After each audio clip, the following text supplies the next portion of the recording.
E é isso aí, pessoal. Sejam bem-vindos a mais um episódio do Somcast. Nesse cenário que vocês já estão acostumados aqui na Wine South America, que ocorreu entre os dias 12, 13 e 14 de maio. Pô, é o coração do vinho brasileiro, onde tudo começou, onde os guerreiros fizeram a viticultura heróica aí por muitos anos. E hoje a gente tem o prazer aqui de falar com uma das... Pô, um dos sobrenomes aí mais pesados da viticultura sul-americana aí, sem dúvida. Vamos falar de muita coisa aí, momento atual, toda a história da marca. Daniel Gás. Daniel, Maravilha. pô, obrigado demais pela participação aqui no Somcast, cara. Eu que agradeço aí essa possibilidade aí, te acompanho demais e é um prazer poder dividir aí um pouco de história, experiências e levar pro pessoal que te prestigia um pouco da nossa história. Muito bom. É isso, só pra gente começar então, fazer um brinde com o nosso apoiador aqui. Um brute da Nova Aliança. Aí, produção, mostra aí pra gente. Muito bom. O que foi, produção? Mais uma vez? Sim, senhor. Aqui. Boa, baixa. Aí. Boa. Então vamos lá abrir. Olá. Geralmente no podcast a gente já começa com o vinho aberto. Cadê o negocinho aqui? Aí. A produção está querendo aparecer na câmera aí. Aí. Isso tá bom, tu me fala. Já começar com uma baguncinha boa. Ó, e tem o negócio aqui, ó. Era só ter puxado aqui, hein? Juvenil. Nem todo espumante tem isso. Isso aqui é maravilhoso. Ah, o picotinho é Isso bárbaro. aqui é Tem que ter, incrível. tem que ter. E só aproveitando, então, fazer um parênteses aí da Nova Aliança, a cooperativa quase centenária, aí, 97 anos. Completa seus 100 anos em 2029. Vou tentar fazer a coisa aqui educadinha. São mais de 700 agricultores, 700 famílias, né? Vamos se dizer assim. Ó. E esse brute aqui, Aí, ó, no capricho. que ganhou ouro no concurso de espumantes brasileiros aí, ó. Pra gente fazer um brinde ao vinho brasileiro. Eu acho que mais do que qualquer coisa, o Somcast tá aqui pra gente poder brindar o vinho brasileiro e é isso. Nova Aliança numa nova fase maravilhosa, por sinal. Incrível. Qualidade, de posicionamento. O pessoal fazendo um trabalho, coisa linda aí pelo Então, realmente fazendo um trabalho de reposicionamento de marca incrível, Fenomenal. mostrando pro mercado aquilo que eles já vinham fazendo, né? Então, Daniel, agora sim, Saúde. um brinde, saúde.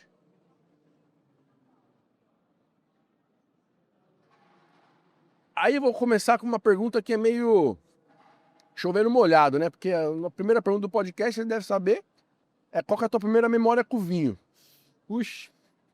Cara, minha vida... Tu nasceu num tanque, né? Provavelmente, né? Basicamente, eu não tenho memória sem estar envolvido Sem o vinho, né? com o mundo do vinho, cara. Lá em casa, como até a nossa família, meu avô já falava, o vinho faz parte de tudo. A mesa mesmo, né? As memórias são todas relacionadas. E o pessoal tava falando, estão todos envolvidos com o vinho. Uma coisa que a gente descobriu que o mundo do vinho só tem porta de entrada, né? Não, puta, isso é verdade. Eu descobri, depois que tu... pô, mas estão todos inseridos num setor vitivinícola, numa vinícola, no formato da nossa, familiar, que está desde o campo, dos vinhedos, até toda a parte de produção, até a comercialização, promoção. Não existe nenhuma desculpa para tu não estar inserido nesse projeto. Eu gosto de matemática. Tem matemática. Tem. Mas o meu negócio é engenharia. Não, mas vem cá que não tem bastante engenharia. também, Não, mas eu gosto de terra. Terra é o que não falta. Vem cá que tem agro, tem tudo isso envolvido. Meu negócio é logística. O cara querendo fugir tem do muito negócio. ainda, tem Pô, muito. é o que mais tem. Então, eu gosto mesmo de marketing, propaganda. Cai pra dentro que tem também. Tem né? também, Então, não tem desculpa dentro de um projeto como esse, às vezes, para não se inserir. Eu acho que às vezes é interessante você sair, oxigenar, mas não tem como você não retornar, né? Exato. Para um empreendimento de família, né? Até porque tu vem trazendo experiências e isso foi o que a gente foi agregando ao longo do tempo como família. Começou o projeto, obviamente, aqui no Brasil, falando especificamente de Cavigás, com meu pai, aí no início dos anos 70. Quando ele veio para iniciar o projeto de uma multinacional no Brasil e se encantou com o potencial da região para elaborar espumantes, que é algo que não se falava na época, né? Ninguém falava sobre esse potencial, nem se imaginava isso. E ele ficou chocado com a capacidade, com a vocação natural que essa região podia oferecer para o mundo a nível de espumantes de alta qualidade. Que sabe que quase todas as regiões do mundo são boas ou têm potencial para vinhos tranquilos, mas são raríssimas as regiões do mundo com potencial para vinhos espumantes de alto padrão. De alto padrão, né? Porque espumante o pessoal foi em tudo quanto é lugar. Tudo, né? Mas de qualidade mesmo... O que ele percebeu aqui foi que, basicamente, um dos pressupostos básicos, que é ter boa acidez, com uvas com boa sanidade e maturação completa, que era algo muito raro de encontrar em qualquer lugar do mundo, ele identificou esse potencial aqui e aí iniciou o projeto para tentar buscar, né, qual é o verdadeiro potencial de qualidade que essa região podia oferecer para o mundo, fazendo tudo tecnicamente correto. Então ele foi muito reconhecido em virtude disso. Foi o primeiro a fazer as primeiras mudanças dos modelos de volume, que eram regiões dominadas basicamente por cooperativas e vinhos mais simples, vinhos comuns. E era engraçado, porque hoje em conversa sobre isso, foi motivo de piada durante muitos anos, que ninguém dava bola para espumante. Por quê? Porque, na verdade, até os anos 90, ninguém consumia espumante, ninguém via a qualidade de espumante. O pessoal comprava o barulho. Então, o pessoal, a celebração ali, né? o pessoal comprava mesmo a garrafa de espumante, não era para tomar o líquido, era só para fazer o barulho. Depois tomava os vinhos. Podia ser até a cidra, fazendo um barulhinho ali. Era isso aí. E ele ficava louco com isso. Tanto que tinha um ditado na região que dizia: quando a uva é ruim, você para elaborar espumante. Para elaborar espumante.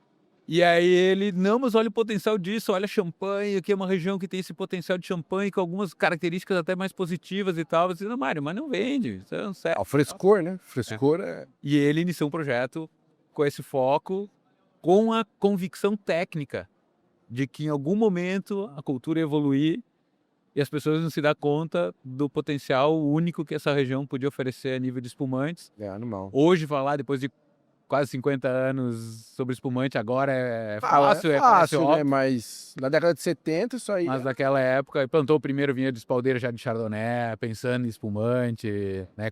Retomou o processo tradicional de elaboração de espumantes para tentar aproveitar o potencial de qualidade que ele entendia e identificou como algo único. E no decorrer disso, né, falando das nossas memórias, a gente viveu todo esse processo, desde muito nenê, e a gente foi se inserindo isso aos poucos nessa cultura do mundo, numa cultura da excelência, porque você foi obcecado pela excelência de qualidade, abrindo mão de tudo e qualquer coisa para isso, começando no campo, no vinhedo. E aí a gente foi evoluindo dentro desse mundo e vai crescendo, vai se especializando, e aos poucos meus irmãos, a gente foi agregando e trazendo e somando outras áreas dentro da vinícola. Que a gente tem, na parte técnica, tem também o Carlos, que é um primo nosso, que é talvez uma das principais assumidades hoje dentro do mundo dos espumantes, junto com a Vanessa, que é a nossa enóloga. E meu pai, obviamente, que está firme e forte aí dentro do projeto e tal, com todo o know-how dele. E a gente foi agregando ao projeto, à Gaice, outros pilares que são fundamentais e que não existia essa expertise. Que aí vem toda a parte de financeira, comercial, o universo marketing, complexo que é o mundo do vinho, né, cara? E dando solidez, dinâmica e outro engajamento para a marca, posicionamento, trabalhando não só a questão que era muito bem resolvida da qualidade, né, e da filosofia, mas trazendo outros suportes importantes aí para que a Gaice pudesse ir se posicionando, né, e sendo reconhecida, né, como uma excelência que é, né? E, pô, você caiu de paraquedas no universo do vinho, não sabe quem é o pai desse cara aqui, Mário Gais, cara, é aquilo, o cara que começou na época que era um outro tipo de viticultura, né? Era uma outra realidade, era um outro cenário do vinho no Brasil e no mundo, né? Mas, pô, foi só o terroir que fez ele ficar aqui? O que mais que encantou ele aqui nessa terra? Porque... ele se apaixonou pelo Brasil de cara. Ele veio com a ideia de ficar 3 anos. Ele veio para montar a Chandon aqui. Isso, para montar a Chandon, porque a Chandon veio para o Brasil na época porque não podia exportar para o Brasil, era a época do protecionismo. Então a única forma de vender dentro do mercado brasileiro era só produzindo no Brasil. E foi uma revolução da viticultura brasileira a vinda da Chandon para cá, né? Total. O meu pai veio, e essa é uma história que poucos sabem, na verdade, porque era a época da revolução do aço inox.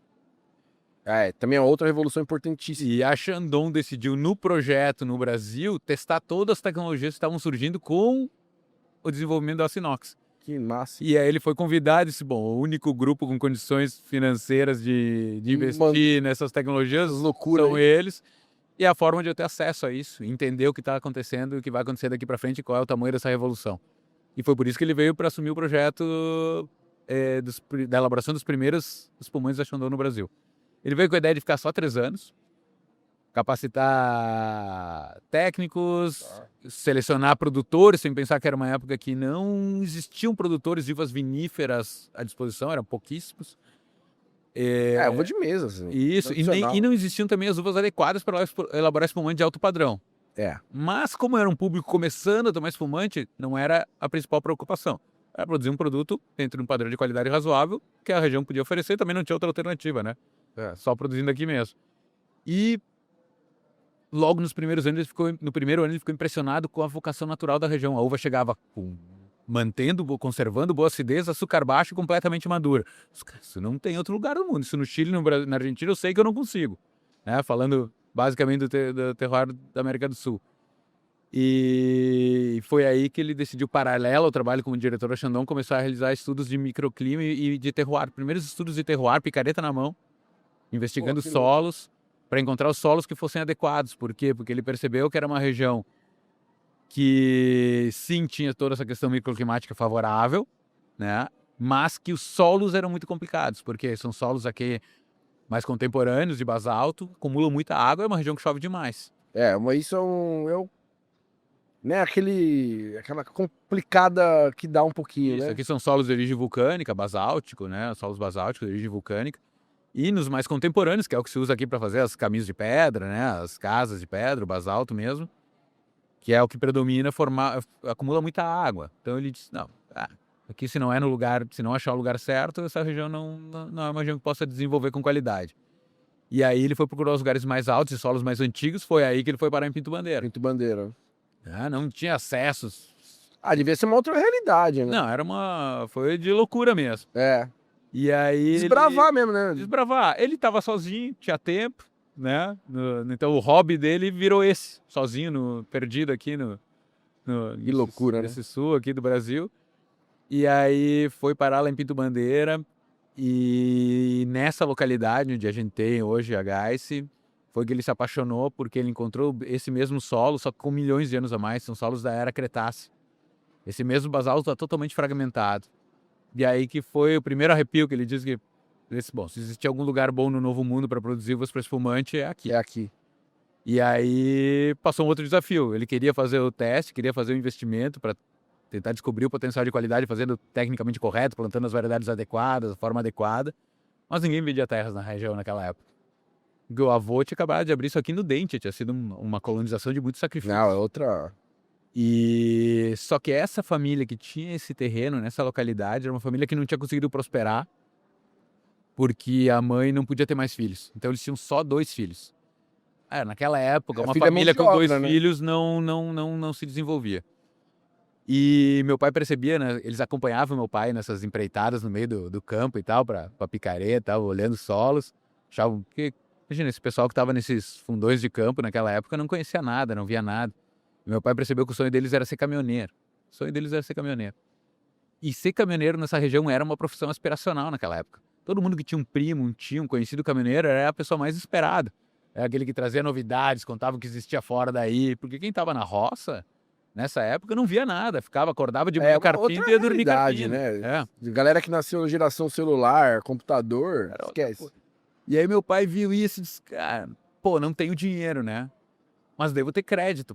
O diretor Shandong, devo ter crédito. Aí foi na primeira agência do Bradesco, que tinha em Bento Gonçalves, foi lá, era o gerente da época, já conhecia meu pai e era aficionado em vinhos. E aí meu pai, achei um lugar, é assim, é assado. Quero muito fazer um projeto de pesquisa ali. E eu tenho uma ideia. Eles não vendem a terra, mas eu tenho uma ideia. Me financia 2 caminhões Mercedinha aí.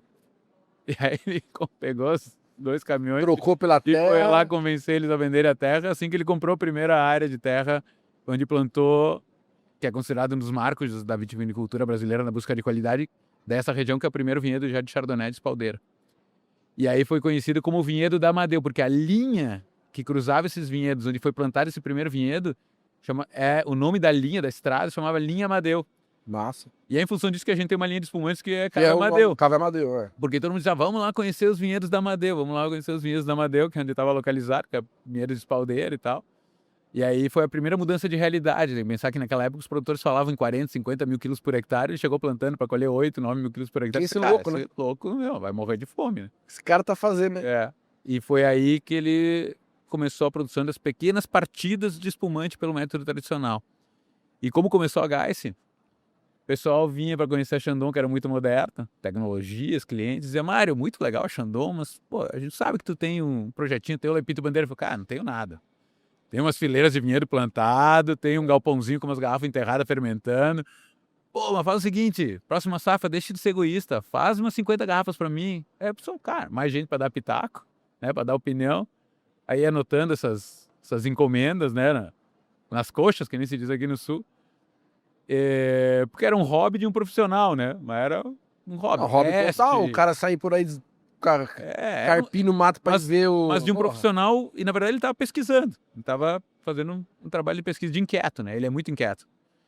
E aí começaram essas encomendas, assim como aqui tinham as multinacionais que estavam vindo, Chandon também tinha, a família Catena também estava aqui no Brasil, aqui em Bento Gonçalves. Tinha um projeto que chamava Mônaco.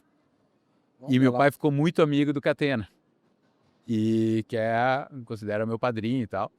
E o Catena levou, das primeiras garrafas, levou para a Confraria de Champanhes de Buenos Aires, que os argentinos já tomavam champanhe, né? Já estavam em outro A Argentina sempre foi um pouquinho mais para frente, né? Eles tinham muita condição, né? Eles Na década de 80, ali estava o auge da Argentina, né? E levaram para a Confraria de Champanhes de Buenos Aires e numa degustação a cega saiu entre os 2 melhores da noite. Quando revelaram que era brasileiro, ninguém podia acreditar. Disse, cara, isso aqui não é sul-americano. Aí o Catena ligou pro pai e disse, Mário, segue teu feeling, que tem razão. Esse lugar é especial mesmo, o pessoal é muito entendido. São tomadores de champanhe de alta categoria e eles não podiam acreditar que isso era brasileiro, que era sul-americano. Aí ele já tinha entendido as restrições da região, do terroir, dos solos, e aí que ele decidiu, então, iniciar o projeto com uma boutique para elaborar com foco principal em espumantes, com uma boutique para espumantes. E assim começaram as reservas em cima da Geiss. A Geiss foi crescendo sempre baixo reserva, baixo encomenda. Tinha reserva suficiente, plantava 1 hectare a mais. Mais reserva, O pezinho no chão ali, né? E ela cresceu sem condições financeiras de investimento, então ela foi se autofinanciando e crescendo muito aos poucos. A história da Geiss foi sempre dentro muito do segmento de quem entendia, de quem conhecia, né? Dos enófilos, principalmente, né? Que tinham informação e tal, e foram sempre os consumidores de gás. E aos poucos, à medida que a produção foi conseguindo aumentar, dentro da área de vinhedos que a gente demarcou, né, com essa condição de solo, foi em cima disso que foi crescendo aos poucos e se posicionando, essa não necessidade comercial de venda incisiva, assim, acabou nos permitindo e posicionando a marca no decorrer dos anos. E a gente acabou naturalmente entrando para os canais através dos sommeliers. Por isso, para nós, a figura mais importante hoje dentro da estrutura vinícola são os sommeliers. Antigamente, quando eu comecei na parte comercial, me lembro, ia vender num restaurante, por mais legal que fosse o restaurante, aquele que comprava o vinho era o mesmo que comprava o peixe, a carne, o queijo. Ele não tinha nem ideia do que era. Que Geiss, que espumante, método tradicional. Meu, tem esse aqui que me atende bem, me entrega rápido. Qual é o preço? Preço tal. Qual a minha margem? Já era. Exato. Então, tinha uma dificuldade muito grande. Então, só aqueles que tinham o proprietário era aficionado, aí... não, maravilha, eu quero ter e tal, conheço, eu escutei falar, tomei, eu tenho qualidade e tal. Agora, fora isso, era difícil. E hoje, a figura do sommelier, né, e com que a Geiss aos poucos foi construindo, né, relação, tem nos posicionado e a gente percebe que é um produto que todo mundo gosta, admira, faz questão de ter, sabe a filosofia que está por trás do produto, a qualidade, né, o histórico, a restrição também. Que tem, então a gente acabou posicionando nos canais basicamente e principalmente restaurantes de qualidade, lojas especializadas, e hoje, graças a Deus, a gente trabalha aí com uma demanda reprimida bastante importante dentro desses canais. Muito bom. Ô Daniel, aí você comentou também da dificuldade que teu pai encontrou aí quando chegou aqui no Brasil em relação ao plantio, né? Pô, era vitilambrusca ainda, era uma outra realidade da viticultura brasileira, né? E aí, só fazendo um gancho do nosso apoiador aqui, que é o Grupo Vitácia, a viticultura brasileira, ela passou por uma grande revolução desse replantio, né? E vocês vivenciaram isso muito próximo, né? Todas as fases, é. Teve algumas fases, né? Você consegue dar um panorama pra gente como é que foi esse processo aqui no Sul? Bom, no início era um Ah, não. desafio, era do jeito que dava para conseguir mudas adequadas. Naquela época, meu pai fazia de tudo e tal, carregava na Importava caminhonete. muito, né? Do jeito que conseguia, né? Daquele Não vamos jeito, entrar né? em pormenores, né? É. Mas, carregava na caminhonete, ia pra lá, pra cá, fazia Fronteira aqui viagem. pra lá e tal. Para conseguir as licenças, para conseguir entrar com as mudas, não existia um grupo como a Vitácia, a importância que tem na revolução que aconteceu no Brasil de qualidade. Vamos falar do Brasil já voltado às viníferas de qualidade. É impressionante, né? A gente foi passando todas essas etapas. Hoje a gente consegue ter acesso à qualidade de mudas, Ah, né? tem um E catálogo clones de lá com qualidade. clone, com porta-enxerto. Pô, é Exato. uma loucura E aquilo. a gente está sempre passando por processos de reconversão, de substituição, Replantio. troca, replantio. A gente está, inclusive, vivendo agora um processo de replantio de algumas áreas. E essa acessibilidade que a gente tem hoje, essa revolução que se enfrentou, é incrível. Meu pai passou por muitos momentos incríveis. Meu pai, para poder ter algumas peças e incrementos dentro do setor, para tanques, por exemplo, ele chegou a montar uma metalúrgica para poder atender a própria... Ser autossuficiente, né? Para peças, para equipamentos. Porque não devia ter fornecedor, né? Não tinha. É uma coisa muito específico, específica, não, né? específico não. Então, a nossa família em si foi vivendo dentro desse universo do vinho aqui no Brasil, todas as etapas, e paralelo a isso, a gente também sempre acabou vivenciando isso no Chile, onde a gente sempre teve projetos e ele nunca deixou de lado os projetos no Chile, né? Então a gente também tem um projeto no Chile, também aí voltado para vinhos tranquilos, e aqui no Brasil, especificamente em Pinto Bandeira, só para espumantes. E o reconhecimento, talvez, de tudo isso, desse feeling que ele teve lá nos anos 70, foi até a obtenção da própria denominação de origem, que é a única denominação de origem específica para espumantes do Novo Mundo, que é a Altos de Pinto Bandeira, que é algo que a gente batalhou durante muitos anos, foram quase 20 anos para obter essa denominação, porque é um reconhecimento de fato e científico de que a região realmente tem condições e reúne características únicas para produzir uvas e elaborar espumantes de altíssimo padrão para espumantes. E puxando para essa questão da DO, né? Qual que é a importância? É uma importância mais comercial, mais técnica? Como que você consegue fazer uma análise? Porque eu acho que DO ela tem várias vertentes ali, né? Uma DO séria e bem montada e bem estruturada. A nossa é uma DOC, apesar de não ter a DOC na legislação brasileira, a nossa é uma denominação de origem controlada, tá? Com regras muito rígidas de produção, tanto da parte vitícola quanto da parte vinícola. Bom, primeiro que a DO é um compromisso coletivo com a região. Então, eu acho que isso é uma das coisas mais importantes, né? Esse compromisso coletivo com características da região. Segundo, é um norte claro para os investimentos a futuro. Então, para onde essa região vai caminhar daqui a 100 anos? Cara, caminha esse aqui. São os espumantes de alto padrão, com as variedades Chardonnay e Pinot Noir, plantados dessa forma. Já durante 40 anos a gente já espremeu e sabe que para ter qualidade as regras têm que ser essas aqui. Os outros testes já foram feitos, não preciso perder tempo com isso. Já gastou bastante solo de sapato, fazendo muitos ensaios e tal. Então, caminho para ter qualidade, a filosofia é essa. Então, as regras estão aí. Quem quer se inserir dentro dessas regras, trabalhar dentro desse formato, pode pleitear esse selo, né? Essa denominação de origem, fazer parte disso. Mas é um dos checklists importantes para quem busca agregar valor no mundo do vinho. Tá? Quando tu fala em agregar valor no mundo do vinho, quando tu pensa numa região que é restrita e que o caminho de crescimento é buscando valor, né, e não volume, se assemelha com algumas características de outras denominações de origem no mundo. Quando tu procura no mundo do vinho as marcas, as regiões que conseguiram agregar valor, nós vamos para especialistas, né? Não só em variedades, mas também em produto. Então, Bordeaux, Borgonha, Champagne, né? Total. São as que conseguiram agregar valor de fato e descolar da relação custo-benefício em algum momento. Isso parte por quê? Parte por história, né? Um histórico de qualidade. Então, alinhar de qualidade através dos tempos é um dos checklists. O posicionamento das marcas, então, é outro que é importante. Não adianta tu estar vendendo em qualquer lugar, né, boteco e tal, e querer que a tua marca seja vista como um produto de valor, né? Então, a restrição e está dentro de uma denominação de origem. Você acha que o consumidor brasileiro médio, ele consegue dar valor ainda para... Ainda não, Ainda não, né? mas a gente percebe, a nossa experiência hoje diz o quê?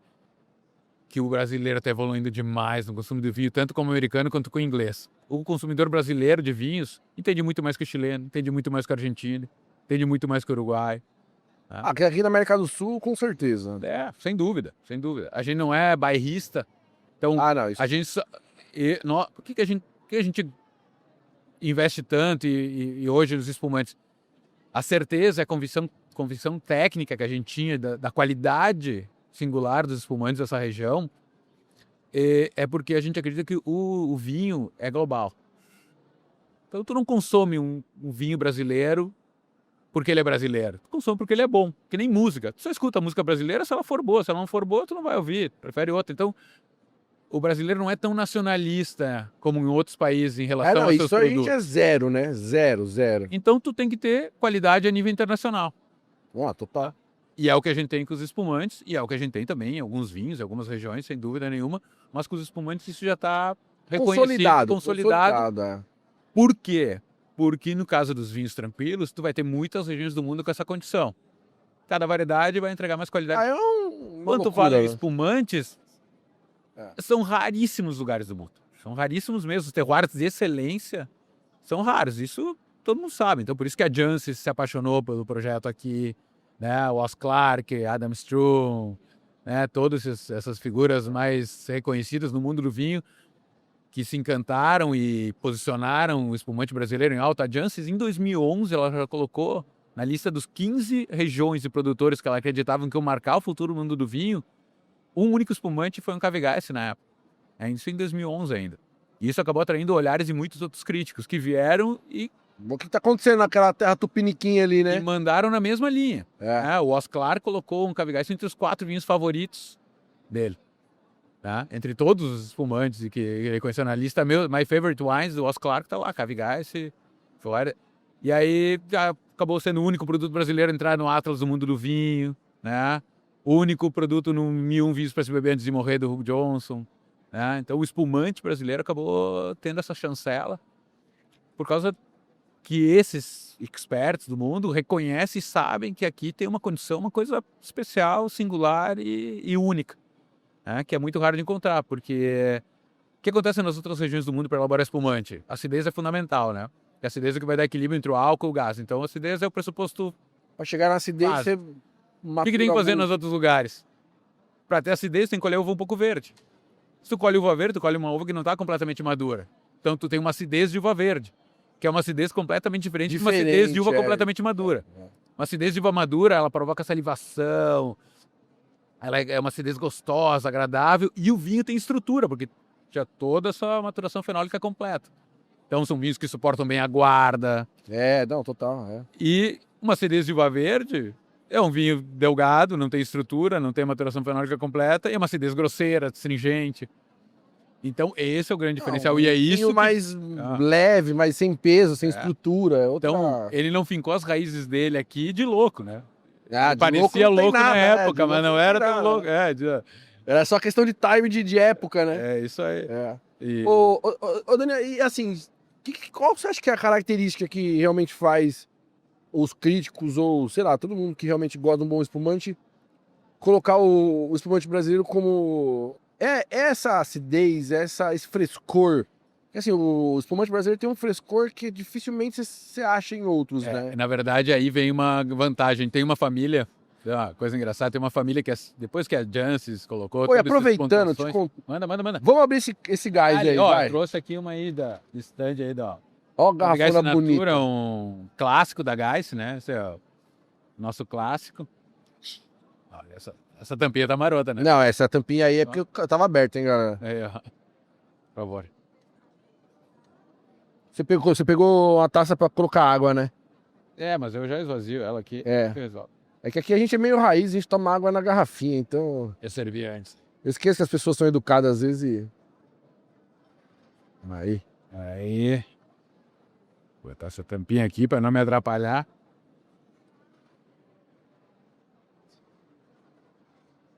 É um negócio diferente, né, cara? Pelo amor de Deus. Esse é o Cave Gás Natura, esse é 70% Chardonnay, 30 Pinot, um clássico nosso. A Nature me pega no coração. Aí, E vou te contar, a história do Natura é engraçada. Sabe que a legislação... saúde. Saúde. A legislação no Brasil não permitiu o Natura, né? Não tinha classificação Natura. Aí o pessoal da SBAV, que eram já consumidores, isso no começo da década de 90 ali. Isso. E da ABS, comecinho da ABS, as primeiras O turmas dono do Dani, desbravou, desdobrou a ABS, foi da SBAV ali, né? eles começavam a pedir encomendas, dizer, faz umas Natura pra nós e tal. E a gente colava um adesivinho assim na frente e mandava Natura. Até que a legislação depois incluiu a categoria Natura. Mas no começo era a las malas, que nem se diz. Era...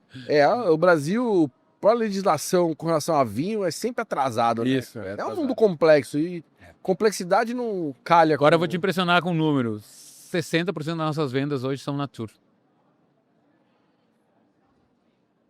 Tá, mas você acha que esse frescor não ajuda muito? Ajuda demais. Qual é a característica aqui do terroir? E os diferenciais? Aí voltando no gancho dessa família. A família do Mon, uma família produtora de champanhe Olha essa perlagem. de Premier Cru e Grand Cru há mais de 400 anos, tá? Chateauzinho lá e tal.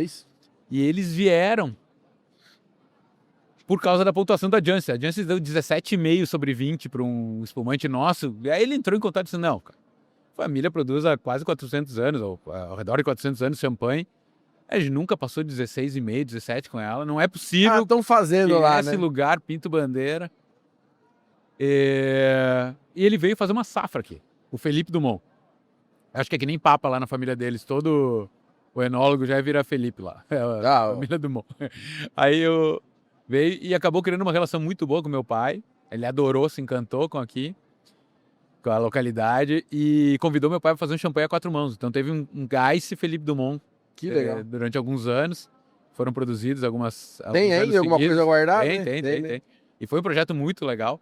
E meu pai brincava com eles, olha, se Pinto Bandeira tivesse sido descoberto antes de champanhe, vocês iam passar muito trabalho. E a piada era por quê? Que ele se impressionava com a capacidade que a gente tinha de elaborar espumantes de altíssima qualidade com menos tempos de guarda. Tá. Porque como a acidez aqui é alta, mas não é tão rasgada que nem champanhe, a gente consegue trabalhar com qualidade alta, entregando 12 meses de guarda de autólise, por exemplo. Vai pro mercado mais rápido ali, né? Só que com qualidade. E champanhe tu não vai ter isso. Tu vai precisar de mais tempo de autólise para buscar o equilíbrio. O equilíbrio vai se dar em outro nível de estrutura. Então precisa de mais complexidade e a finalização dos champanhes normalmente com mais açúcar. Para equilibrar esse excesso de acidez. Então, champanhe não usa açúcar para mascarar defeitos, que nem muitas regiões produtoras. Champanhe usa açúcar para equilibrar a acidez, para buscar esse equilíbrio. Aqui a gente tem a bênção de ter muito equilíbrio, com espumantes com boa estrutura, bom peso e complexidade a partir de 12 meses de guarda, mas a nossa acidez suporta muito bem os longos tempos de guarda, tanto que essa nota altíssima que a Jancis deu foi para o espumante com 15 anos de guarda, na época, se eu não me engano. Tá? Então, hoje a gente tem espumantes com mais de 20 anos de guarda, então cremosos, com estrutura, com peso, gás integrado, conservando esse frescor, voltando para o gancho do frescor. É uma característica da nossa região. Ter uma boa mineralidade, sim, mas frescor. Então a gente conserva esse frescor mesmo nos espumantes com mais longo tempo de guarda. Então é uma bênção. Por quê? Porque a gente consegue hoje, quando perguntam assim das nossas linhas, eu sempre digo, a gente não tem diferenças de qualidade nas nossas linhas. Pegar o nosso espumante de menor valor, o espumante de mais valor, não tem diferença de qualidade, tem diferenças de complexidade e estrutura. São camadas ali que você vai adicionando com... Mas não de qualidade. Por quê? Porque a qualidade a gente tem a partir desde o nosso espumante com menor valor. Tá na DO ali, você tem a regra básica que a qualidade é... E o que acontece? O que a gente trabalha é na seleção do vinho base. Então, quando a gente faz a seleção dos vinhos base, divide as áreas e tal, a gente busca, esse vinho tem menos estrutura, bom, esse aqui a gente vai ter equilíbrio com menos tempo de guarda. Então, a gente começa a desenhar os vinhos, a base, e selecionar eles para os vinhos que vão ficar com menos tempo de guarda e para os vinhos que vão ficar com mais tempo de guarda. Então, aqueles que têm mais estrutura, que vão crescer mais com a complexidade do contato com a levedura, com as autólises e tal.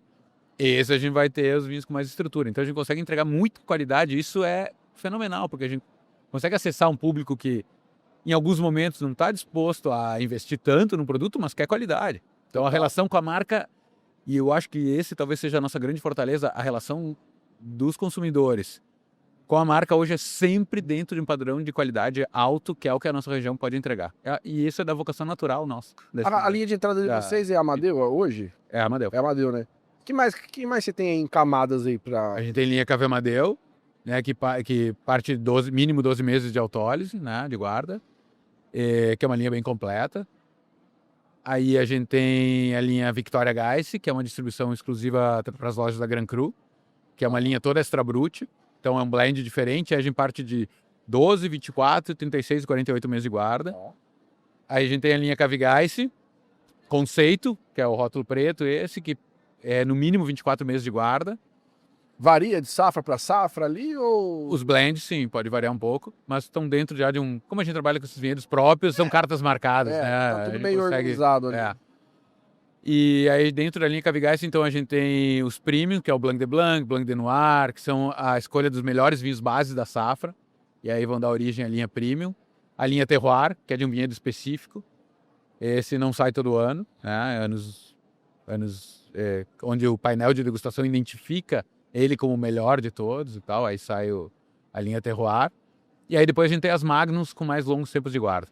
Aí muda totalmente o cenário, né? E normalmente as Magnums, atualmente a gente trabalha com aqueles que vão ficar mais de 10 anos de guarda em garrafa Magnum. Boa. E tá tendo uma saída bem interessante as Magnums. O espumante tá num cenário positivo hoje, principalmente com os menus de degustação, os restaurantes de alto padrão, as estrelas Michelin, hoje que a gente tá com uma presença importante em praticamente todos. É interessante porque esse estilo de espumante tem caído muito nas graças de restaurantes mais sofisticados, porque o espumante, sabe, ele agrega muito valor, um residual muito legal numa refeição de alto padrão, né?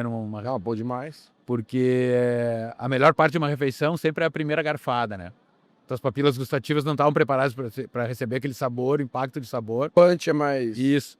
E numa refeição acompanhada com espumante, sempre mantém esse nível de satisfação e de intensidade de sabor no nível mais alto. Porque a cada gole tu reseta as papilas dá aquela resetada. E vai mantendo. E quando tu termina a refeição, com a sensação de boca limpa. Que é uma sensação agradável, não aquela de, preciso escovar os dentes, sabe? Esse espumante é o mais coringa de todos os vinhos, né, cara? Para a figura do sommelier, esses espumantes de mais secos, de alto padrão, são interessantes porque sentou na mesa, tu, tua esposa, teu filho. Cada um pediu para uma massa, outro uma carne, outro um peixe. Fudeu. Matou, só espumante para salvar esse sommelier. E aí onde a gente tem conseguido... E no espumante tem outra coisa interessante. Quando tu dá um passo para frente em qualidade, dificilmente tu volta. Eita, mas isso não é só no espumante, é na vida, né? Na vida. Isso é foda. Esse é o maior problema da vida. Verdade. Depois que você conhece que é bom, mas aí, o médio fica ruim. Tu começa a perceber algumas coisas que antes disso tu não tinha. O gás que é muito grosseiro, que desagrada. As perlagens disso aqui é ridículo. Que é muito mais cremosa, é suave. Aí o açúcar, aquele que tu começa a perceber que está em excesso para mascarar um amargor que depois começa a perceber. Então... E aí a gente vai para um negócio que más experiências em espumante também são mais fáceis de ter. Né? Falando a nível de produção mundial de espumantes. É assim. Então, quando tu tem acesso a um produto de mais bem elaborado, de variedades adequadas, num processo que entrega mais qualidade, se percebe. Né? Essas qualidades começam a se notar. E aí, depois que tu teve uma experiência positiva, tu volta para uma não tão boa e aí o pessoal percebe, né? Total. E por isso a evolução no consumo de espumante. Eu acho que o espumante é uma coisa que a gente devia beber mais, né, cara? Acho que... Eu falo por mim. Eu gostaria de beber mais espumante. Às vezes eu bebo menos por questão de hábito. Eu Claro. acho que a gente precisa criar esse hábito de tomar mais espumante, né? Eu acho que... Acho engraçado as pessoas, mas no inverno tomar uma bebida gelada com gás. Aí o pessoal toma refrigerante, até ontem todo mundo tomava refrigerante, graças a Deus agora tem diminuído esse hábito, Graças né? a Deus, né?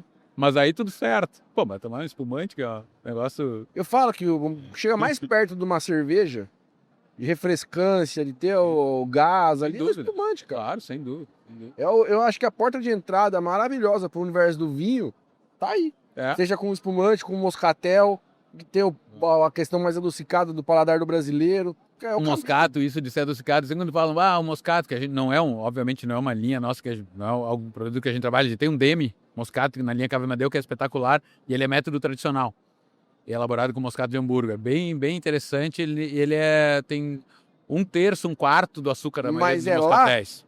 É de lá ou não? Não, de Pinto Bandeira. É tudo, Pinto Bandeira. tudo da gás é da... Pinto Bandeira. Quantos hectares vocês têm lá, mais ou menos? Em produção, 50. Porra, então vocês... É, em produção, mas a área é maior, mas a gente vai fazendo, né, Tá.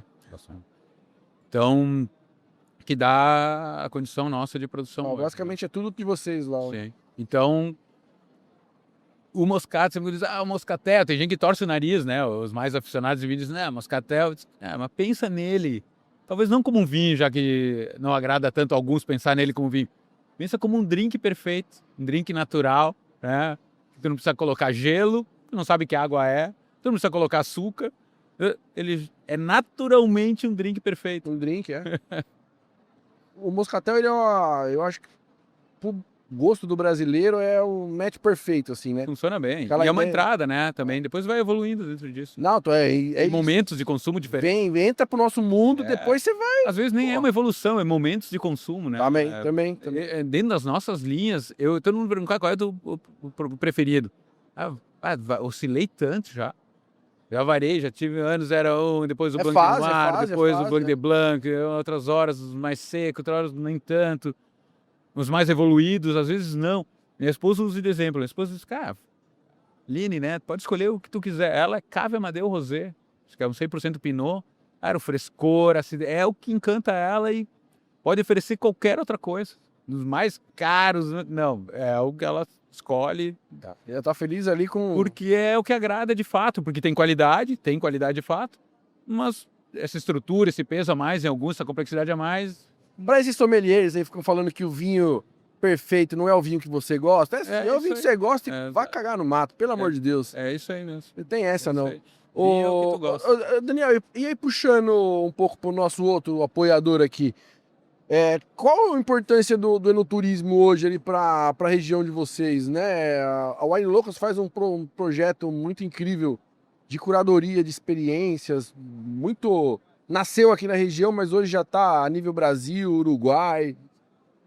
O enoturismo para mim, é uma puta porta de entrada pro novo consumidor. O cara que vai visitar uma Geisel, é difícil o cara não se apaixonar, fala a verdade. O lugar é bonito, os vinhos são bons, a experiência é diferenciada. Para mim, o enoturismo é a grande revolução do consumo de vinho no Brasil. Por hoje a gente ter vinícolas, né, por todo o território, acho que essa vai ser a grande mudança de hábito de consumo, né? O enoturismo é fundamental hoje. Já. Essa possibilidade de ter essa cercania com o consumidor, mostrar o que está por trás de tudo, tentar levar esse encantamento do mundo do vinho, né? Essa sensação de pertencimento também. Então a gente tem investido muito nas experiências. O Wine Locals é um super parceiro em relação a isso. Tem uma experiência com vocês lá? Tem várias. O Diegão não é bobinho, né, Diegão? E a gente troca muita ideia, porque hoje eles têm um know-how, mas também tem muita informação. Isso é a chave, né? Então consegue ser muito mais assertivo nos produtos, nas experiências que a gente quer oferecer. Então hoje lá a HSE é um turismo de experiência. Até o nome da experiência, né? Tudo. É o processo todo, né? Então hoje é um trabalho em conjunto, de fato, inclusive da criação das experiências. Olha, é interessante ter esse produto aqui, porque, cara, tem...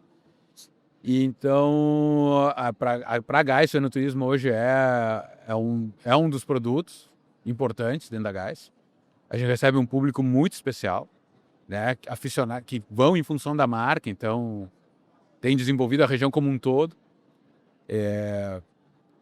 As nossas experiências, graças a Deus, vão muito bem. A gente tem agora o Geiss Table, que é uma experiência gastronômica, que é um sucesso. Tem praticamente 3 meses de lotação para frente já. Pô, massa.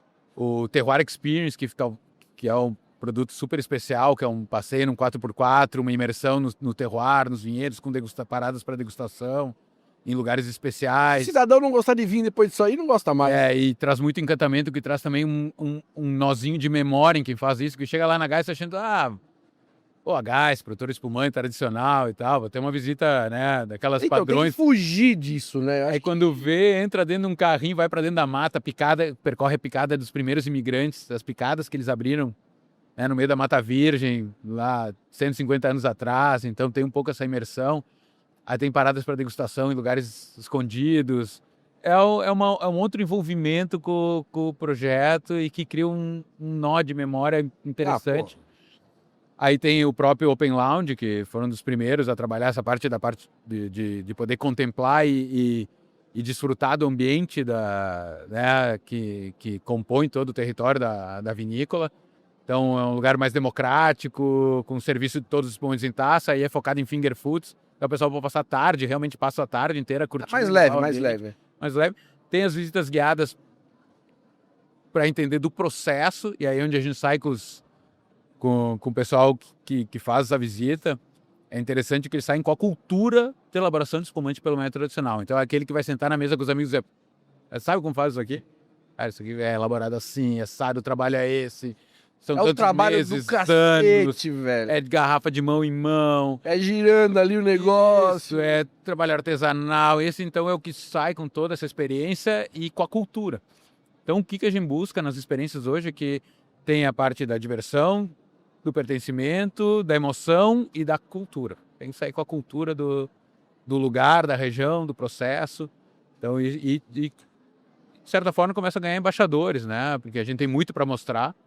Então, isso tem sido uma fortaleza, não só para a Geiss, mas para todos os produtores que investiram e recebem bem os seus visitantes.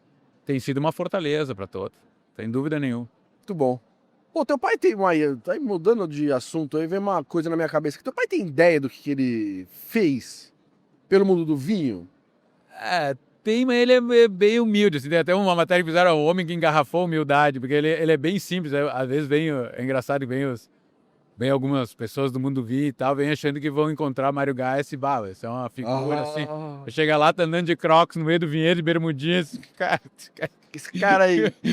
Porque ele é campo, né? Low profile, total. E é total do campo mesmo, agro. Não na terra, né? Onde o vinho nasce, né, velho? E com muita simplicidade, mas com muito conhecimento. Então, é alguém para sentar e bater papo horas. Se eu te falei, o dia que tiver oportunidade. Não, e aí, quando ele for para São Paulo, a gente grava com ele lá, mas tem que ter aquele episódio de horas. E a gente vai descobrindo em conversas com ele, mas com pessoas que passaram etapas da vida e situações com ele que a gente nem imaginava. Então, é sempre uma resenha bacana. E ele tem, porque as pessoas falam, né? Um pouco essa noção, mas não se empapuça com isso, assim. Não é algo que...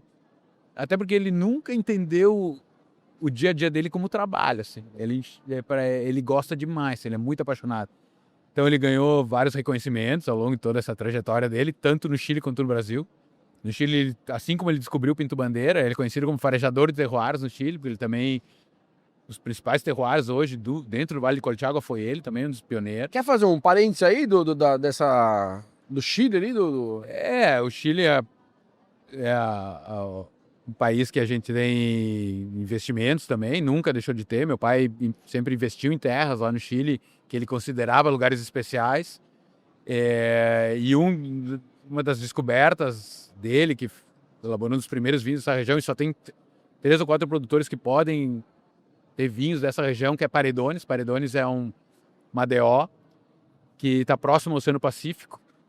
Então a gente tem uma linha lá que se chama linha Costeiro, onde sai um Sauvignon Blanc e um Pinot Noir, e eles são espetaculares. São considerados os melhores Sauvignons Blancs do Chile, atualmente, dessa região. E é muito restrito porque o pessoal não pode plantar lá porque não tem direito a explorar a água daquela região. Pode crer. E nós conseguimos direitos à água daquela região, por isso que a gente pode plantar lá. Mas são vinhedos mais restritos de tamanho e tal, mas entregam uma qualidade fenomenal. Aquela pequena pepita de ouro. E é um terroir de clima marítimo. São todas É as uma manhãs a outra pegada. bruma do Pacífico se deposita sobre aquele vinhedo, Salinidade, a salinidade. É muito interessante. E a gente tem um outro vinhedo muito importante, chama Martigui, que é na DO Martigui, que é onde saem considerados hoje os melhores terroirs do Chile para Carmenère e Cabernet Sauvignon, que é de influência marítima. Então tem a característica que essas duas variedades amam para entregar qualidade. E então é um projeto voltado para vinhos tranquilos, também de terroir. A mesma filosofia que a gente tem como Gais aqui para espumantes, lá a gente tem para os vinhos. Nós, como família, a gente nunca enxergou essa territorialidade, sabe? Ser Chile, Brasil. Para nós era sempre foi nas É conversas. do vinho, né? Sempre foi as conversas de, o melhor lugar para produzir Chardonnay, Pinot para espumante é aqui. O melhor para Carmenère, Cabernet, Pinot, Essa questão de territorialidade é um Chardonnay. negócio meio complicado, né, cara? Isso Então, a questão de países nunca teve tanto. Até porque, vamos lá, eu entro num avião hoje, em 3 horas e meia estou em Santiago. Eu demoro muito mais para fazer uma viagem interna aqui no Brasil para visitar algum cliente. Então, essa distância, essa questão de divisão geográfica, no nosso dia a dia nunca foi tão presente. Sempre foi muito mais, lá os vinhedos aqui, é a distância. Não, né? E a área produtiva. Tem a vinícola lá.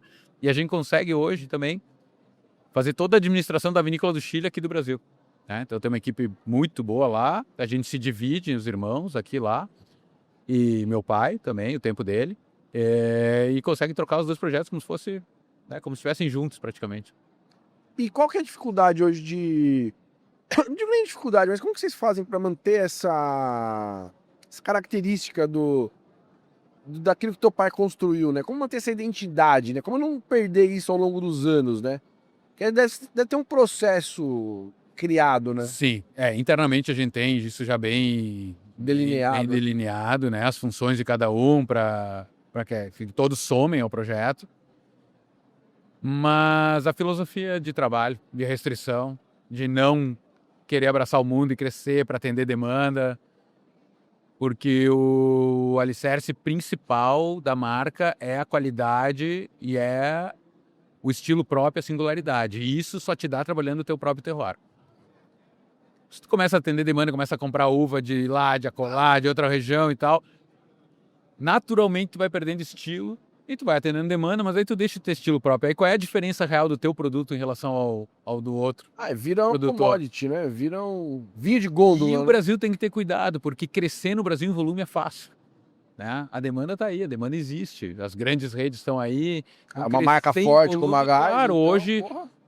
o acesso ao interesse do varejo em que a gente entre, obviamente hoje é muito maior. Atender essa demanda é o que a gente aprendeu em anos e anos. Eu estou controlar, inserido né? diretamente dentro do projeto, trabalhando diariamente há 25 anos. A gente aprendeu muito mais a dizer que não e a se convencer de que se não era importante para nós, abrindo mão de faturamento mais fácil. Construção de um processo de longo prazo ali. Isso, né? até porque o caminho da Gás foi construído não só com as nossas mãos. A marca, o posicionamento da marca foi construído com os parceiros. E, de fato, isso não é com os lojistas que sempre apoiaram, que queriam ter a marca, que entendem a restrição, que entendem que no final vai ter quebra de estoque, eles precisam colocar as reservas antecipadas para que a gente possa garantir a entrega para eles. E a gente foi aprendendo isso junto, porque daqui a pouco faltava, ano que vem vamos fazer reserva. Vamos fazer reserva. Né, o próprio valor da marca, eles mesmos diziam, pessoal, a marca permite aumentar um pouco mais em valor, está acabando, nós estamos ficando sem, então é melhor, né, vamos testar isso, vamos testar as margens, que a gente sempre foi tateando, a gente nunca, muitos dizem, não, vocês têm que aumentar valor e tal, porque acaba, né, vocês têm restrição de produção, só que o elástico da marca, a gente vai laçando ele aos poucos, então a gente não quer soltar a mão do nosso consumidor de sempre para agarrar na mão do outro, que tem, né, talvez condições de investir mais no produto. A gente quer ir trazendo todo mundo de mão, carregando todo mundo junto, né? Vamos avançando junto. A gente teve essa paciência, até porque a gente entendeu, olhando o mundo do vinho como um todo, e essa vantagem do mundo do vinho, a gente tem história para trás, a gente consegue olhar, não é que nem os setores mais novos, que tem 30, 40, 50, 60 anos de história, o mundo do vinho tem muita história para trás, né? E que o valor percebido para poder agregar valor e isso não ser um tiro curto, né? É tempo. não é só qualidade. Champanhe, as pessoas já deixaram de pagar pelo custo do produto há muitos e muitos anos. Só paga o valor. E o valor está o quê? Está na história, está na restrição e também na qualidade. Mas se pegassem só pela qualidade, talvez não estariam tomando champanhe. Estariam tomando outros produtos que têm qualidade, assim como champanhe. Outras características e tal. Não. Não falando de características, mas falando de qualidade. Tá. Eles têm muita qualidade, são fenomenais. E além de muita qualidade, tem história, restrição, né? E assim são as marcas importantes, né? Quando tu vai pegar marcas que têm um valor agregado alto, tu vai olhar e dizer, pô, olha a história que tem essa marca. Olha o que eles passaram. Pô, enfrentaram guerras, enfrentaram crises econômicas. Mais guerra, mais crise econômica, mais guerra. E estão lá, produzindo, daquela região, Mesmo terroir. Forma, aquele terroir. Então eu fiquei muito impressionado. A família Dumont, essa, tinha uma história que é uma das coisas que me chamou. Eles são pequenos produtores. Eu digo, eles moram em cima do dinheiro, né? Que vale A grande maioria dos produtores bilhões de euros é nessa cada pegada, hectare né? e tal. E o que mais me impressionou eram as reservas dele. Eles vendiam toda a produção dele para as mesmas famílias há mais de 200 anos. E eu, como assim? Todos belga. Eles tinham reservas com o chateau deles. E os tataranetos hoje continuam indo lá, encosta o carro, ó, minha reserva, pum. Reserva da família, enfia no porta-malas. Que loucura. Digo, isso é tradição. Né? Porra, você tá louco. Isso é tradição. É vender toda a produção dele para as mesmas famílias há mais de 200 anos. Cara. Isso é surreal, isso é tradição. Né? E, de certa forma, a gente traduz isso no que a gente procura fazer com os nossos parceiros de hoje, os restaurantes que a gente tem reservas para eles. Aqueles que começaram no, né, isso. Parceiro desde o início. E os que a gente vai abrindo, a gente vai, que nem lençol curto, né? Ou os pés da cabeça. Então a gente vai eliminando ou limitando aqueles parceiros que não são tão bons, que por um motivo ou outro ou estão no lugar errado, ali, né? Ou não tem a mesma sinergia. O posicionamento, às vezes, não bate, né? E assim a gente consegue ir aumentando a reserva daqueles que tem mais... Mete com a marca. Exatamente, que agregam mais valor à marca e vice-versa. Total, Então, assim... E aí, pegando essa história de desbravador aí, de novos terroirs, pô, a Gás tá pensando em produzir alguma coisa em algum lugar novo? Tem algum projeto? A gente tá sempre olhando e a gente mantém estudos em outras frentes por questões até de futuro mesmo, que a gente sabe que as mudanças climáticas, a gente nunca sabe o que vai acontecer no dia de amanhã, né? E também a gente tem para a Gás uma filosofia da ADO Altos e Pinto Bandeira, mas nada impede de no futuro poder trabalhar alguma marca que pudesse vir de outro que entregasse a mesma qualidade. Mas para isso precisa ter teste, fazer investimentos que duram anos e anos. Então a gente vai acompanhando algumas regiões, alguns outros projetos. A nível de futuro nada pensando para agora, mas a nível de prazo, não. Daqui a pouco acontece, sei lá, uma catástrofe climática. Pô, nós estamos localizados 100% aqui na Serra Gaúcha, 100% aqui em Pinto Bandeira. Pô, a gente não pode sobreviver com 3 anos, por exemplo, de uma perda de safra. Né? Como a gente trabalha com estoques de longa guarda, a gente consegue suportar determinadas perdas, né? Por questões climáticas. Porque a gente vai diminuir venda, vai diluir estoque, mas vai continuar sobrevivendo. Agora, depende o nível de uma mudança mais drástica e tal, não. Então, é importante ter outras terroirs em vista, pensando no futuro, né? Para poder abrir um outro projeto, se for necessário, que as marcas, as empresas têm que sobreviver, né? Tem também uma função social, né? Que não é só marca, né? É um ecossistema, uma rede de colaboradores grande que dependem da Gás. Então, muitas famílias estão por trás de uma marca. Isso, né? É uma questão que é importante ter isso, né? Ter essa outra visão, né? E não estar fechado a isso. Total.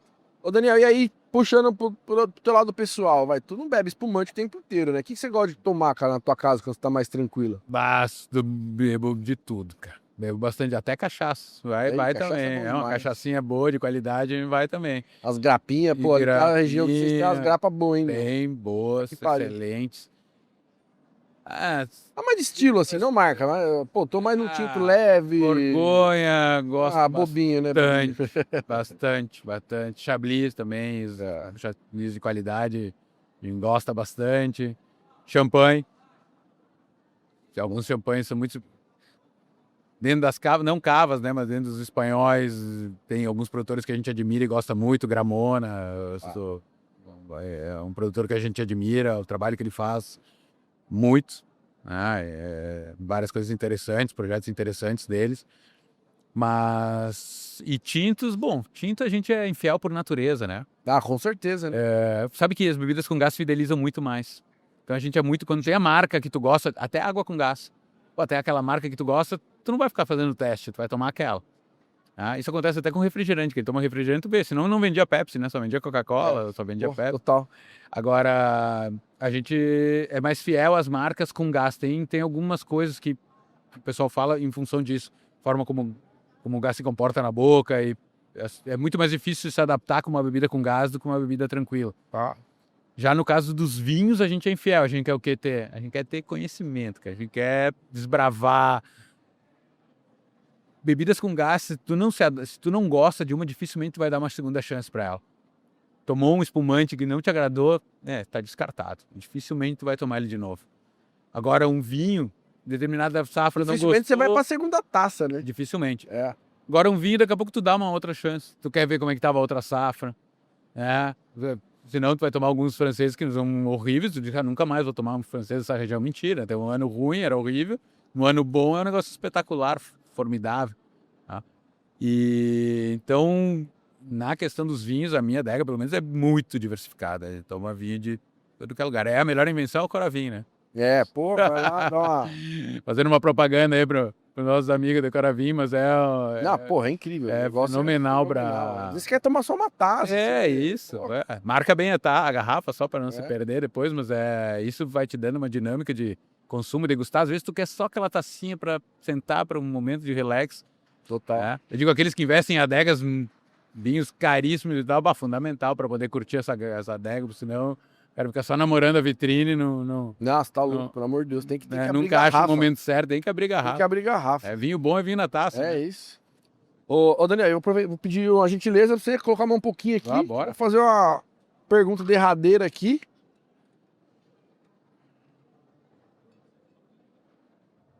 Geralmente eu tenho um retorninho aqui, a gente tá um pouco mais limitado, mas tá bom pra cacete. Tem até uma TV funcionando aqui, o negócio tá lindo. Que foi, produção? Isso aqui tá especial, hein, cara.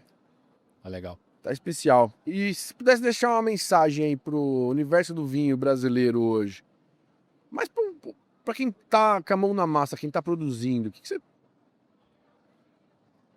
Descubra o verdadeiro potencial da tua região.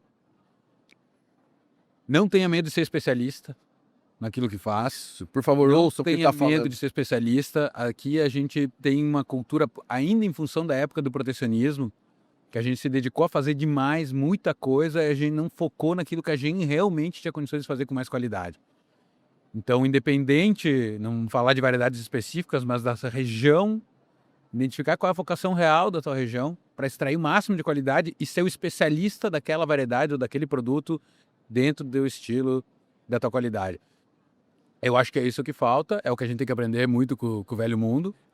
E não querer abraçar todas as variedades, todos os produtos, todas as formas de elaborar, porque aí dentro do teu portfólio, inevitavelmente, tu vai ter produtos que vão te puxar para baixo, quando ele é muito diverso. E aí tu tá abrindo mão de posicionar uma marca... Da maneira correta. Da forma correta para o futuro, uma forma bem particular de ver isso. Mas eu acho que a palavra é isso, não tenham medo de ser especialistas naquilo que realmente cativa mais teu coração como produtor. Também. Para poder se identificar de fato com aquela variedade.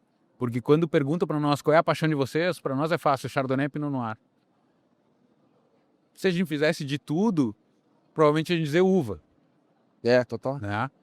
Mas a gente se permitiu isso e teve essa coragem há muitos anos atrás de ser um especialista, abrir mão de mercado, né, de share mesmo, para focar em poder trabalhar melhor e com qualidade e ser especialista. E quando a gente fala especialista, a gente fala do campo à produção, à comercialização.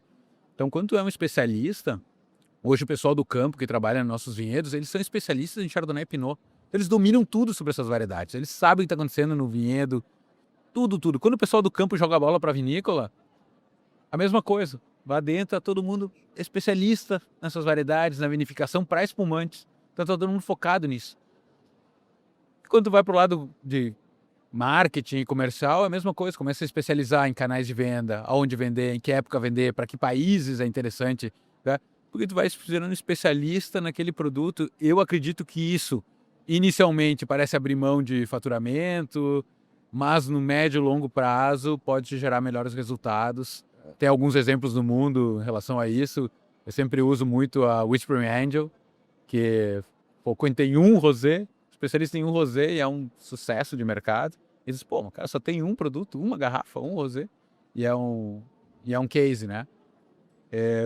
O quanto ele não abriu mão lá atrás de diversidade e tudo para poder ter esse reconhecimento hoje. E eu vejo que aqui no Brasil, principalmente em virtude das regiões novas que estão surgindo, e todos que eu tenho oportunidade de falar, eu digo isso, pô, estão começando do zero. Foquem naquilo que são o melhor produto de vocês. Não, sempre tu vai encontrar, é muito simples. Eu posso produzir maçã aqui em Pinto Bandeira, se eu quisesse, eu podia. Vai ser boa maçã? Vai ser vermelhinha. Alguns anos vai ser melhor, melhor. Vai ser comparável à maçã que produz em São Joaquim, em Vacaria? Nunca. Porque o terroir lá tá para isso. Lá é especial, lá ela vai ser crocante, suculenta. Na maioria dos anos vai ser especial, com qualidade. Anos atípicos ela não vai ser tão boa. Então é o contrário. Então isso acontece para as variedades de uva também. Então foca naquilo que realmente vai poder extrair qualidade ano sim, ano também. E que os anos atípicos são aqueles que não vão te entregar o mesmo padrão, mas que na maioria deles vão te entregar um padrão, vão te permitir posicionar a marca sempre bem. Porque é muito complicado tu abrir mão de produção nos anos de qualidade média, se tu não está focado naquilo que pode entregar mais qualidade, ou vender um produto com uma qualidade abaixo do que a tua marca merece. Não, total. E assim, eu acho que isso, pra resumir, acho que é o grau de maturidade que eu falo do mercado, né? É você chegar na maturidade cara, de identificar seu terroir ali, né? Saber extrair o máximo dele e, cara, ser feliz com o que você tem, né? Quer produzir alguma outra coisa? Pega um parceiro, produz em alguma outra região que tem que é tão boa para aquela outra uva. Você consegue ampliar o portfólio de uma maneira mais estratégica, não tendo que produzir tudo no teu terroir ali, né? Exatamente. Tem caminhos, né? A gente teve a sorte de que nosso pai tinha primeiro essa convicção técnica, né? E já esse grau de visão de mundo do vinho.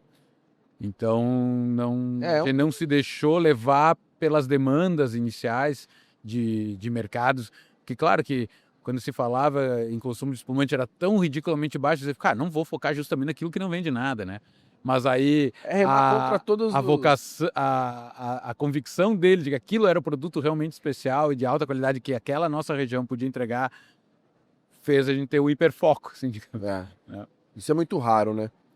E, pô, aproveitando só um último gancho aqui, agradecer nosso apoiador de água aqui, que eu tô matando minha próxima garrafinha, água com gás aqui.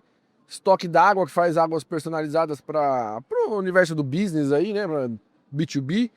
Então, para eventos, marca própria, para tua loja, restaurante, São Paulo, Rio de Janeiro, Sudeste, os caras são referência. Só que tá pulverizado lá, então quiser fazer como é importante uma água boa, né? Água, pô, e água com gás, que realmente tem gás. Às vezes eu compro no mercado umas águas que já vem meio caída assim.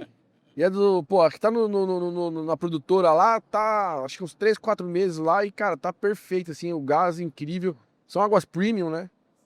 Mas, pô, tiragem de 100 em diante. Então, se você tem um pequeno negócio também, aproveita, dá pra fazer com eles lá, estoque d'água. Então, dá pra acessar aí pra essa moldura linda que tá aparecendo e também tem na descrição o link. E, pô, saúde. Bonitinha a garrafa também. Gostei. Login bonitinho, né, pô? Ó. O formato da garrafa também. Legal. Prático. É bem legalzinho. Tem uns outros formatos aí também, tamanho, quantia, todos os caras são bem... Tá legal. Porra, Daniel, obrigado, velho. Que agradeço aí a oportunidade, o convite. Imagina. É um prazer falar contigo aí, poder passar um pouco da nossa história aí. Pô, tem muita coisa que daria pra falar aqui. A gente tá com o tempo um pouco mais travado aqui, né? Correria do evento, da feira, mas... Tentar Tá bom. marcar um dia com você, com teu pai, com mais alguém lá quando for pra São Paulo. marcar, Dá um toque. Claro, Vai ser um prazer. Cara, pra gente é incrível poder tirar uma foto da história, né? Eu acho que tem algumas pessoas no mundo do vinho que precisam, né? A gente precisa registrar. A gente tem que aproveitar enquanto estão ainda aí, né? É a isso. história do mundo do É isso, vinho brasileiro tá ainda aí, tá ainda viva aí, podendo falar. Então isso é muito legal. Essa é uma oportunidade que a gente tem. É isso, registrar um pouquinho dessa trajetória. E é isso. Saúde. Saúde. Obrigado. Vida longa aí. Vida longa ao Somcast Guys. Valeu.